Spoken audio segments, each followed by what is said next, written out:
Hello world, from whichever time zone you're catching me from, my name is MD90. Welcome to my YouTube channel. If you're not subscribed to the channel, make sure you hit that subscribe button, turn on the bell notification to all so that you do not miss the uploads that come up. And the easiest way for you to navigate the channel is to head to the playlist. You'll find videos curated for you based on your interest. So if you're interested in the Kutika podcast, you'll find a playlist for that. For news and trends, there's a playlist for that. Exclusive with MD90, a bunch of playlists that are created based on your interest. So the easiest way to navigate the channel is head straight to the playlist and you'll find what you're here for. Consider becoming a member of the channel.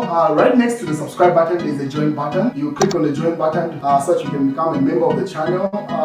You support the team on the production and a number of things that we're doing here, and we appreciate that.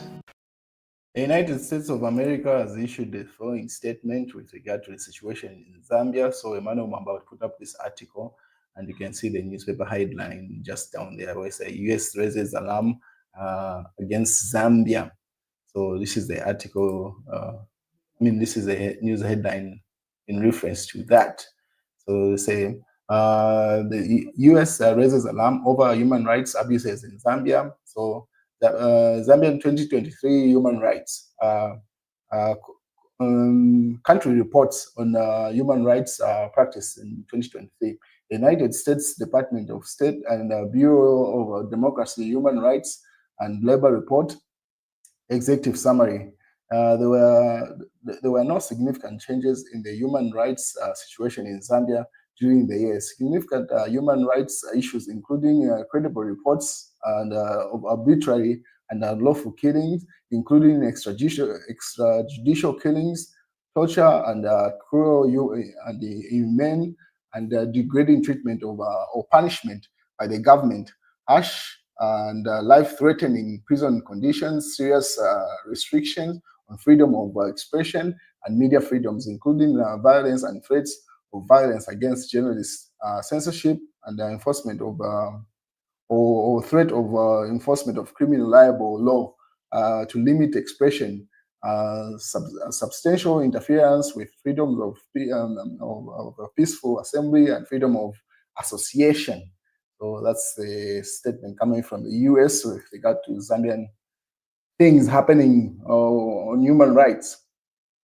What is Neighbors Mumba has been issuing also his own points of view with regard to the impending constitutional court judgment of Edgar Lungu's case. So just a couple of hours ago, so this morning he has put up this, say early today.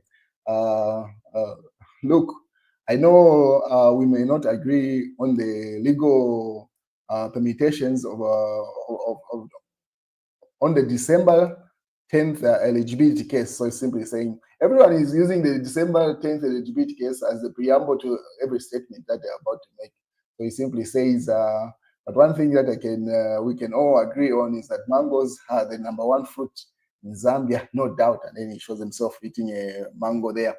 So you can tell that particular post has nothing to do with the mango. It has to do with the impending court judgment that is coming up a couple of hours from now. Edgar Lungu's eligibility.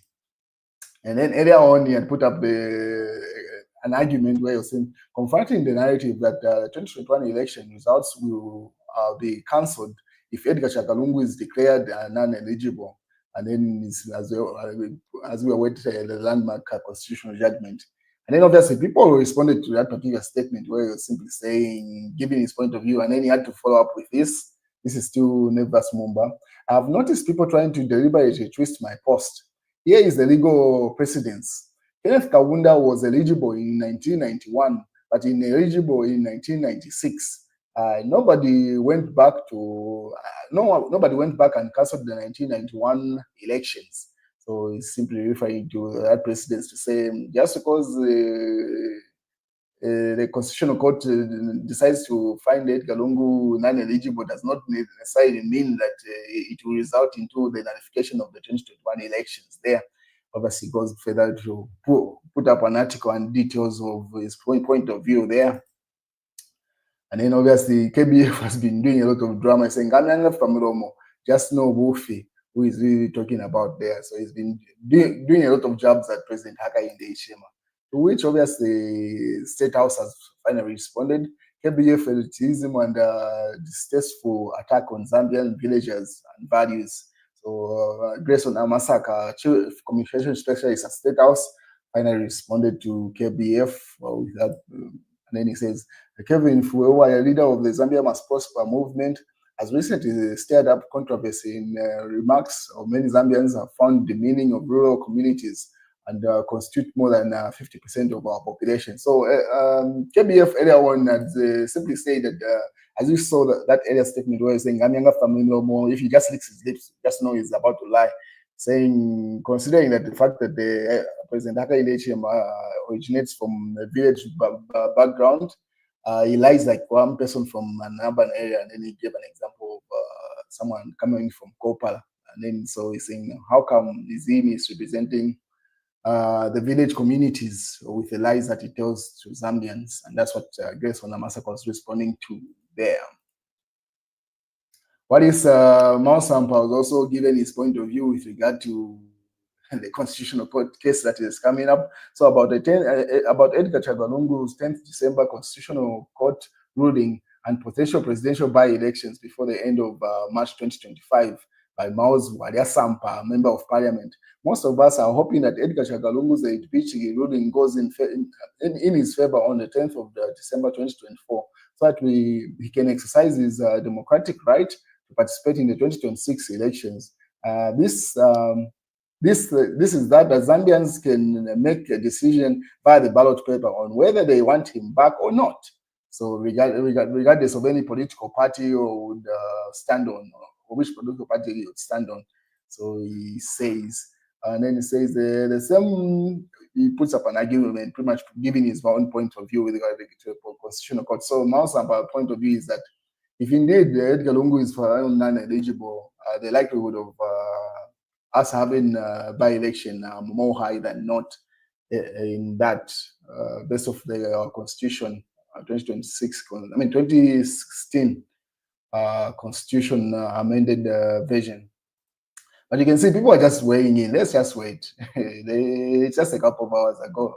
We all view and listen to the official statement coming from the ConCourt, and like people speculating. But anyway, everybody's entitled to that. And then I'm not shy to say that to you that I'm UPND. This is regard to the chief PND in that statement published in the mass newspaper. CDF are being used to patrol private mines, UPND MPs. So I find it unacceptable given the increased number of murder cases. Obviously, this is the daily evaluation. And then let's see what else is in the news. Government defends the ambulance purchase amid this controversy. So as you may be aware, more controversy are coming from the Ministry of Health. And the Ministry of Health has seen it. It was the issue of drugs earlier on in the year. Now ambulances, seems like that's where it's open to loot. And then also Tanzania to stop mail supply to Zambia over non-payment. That's in the news, diggers. Anyway, that's the news, ladies and gentlemen. Let's just wait for the constitutional court ruling, the official one. This speculation people are putting across doesn't hold any water. Let's just wait. It's just a couple of hours away. That's the news, ladies and gentlemen.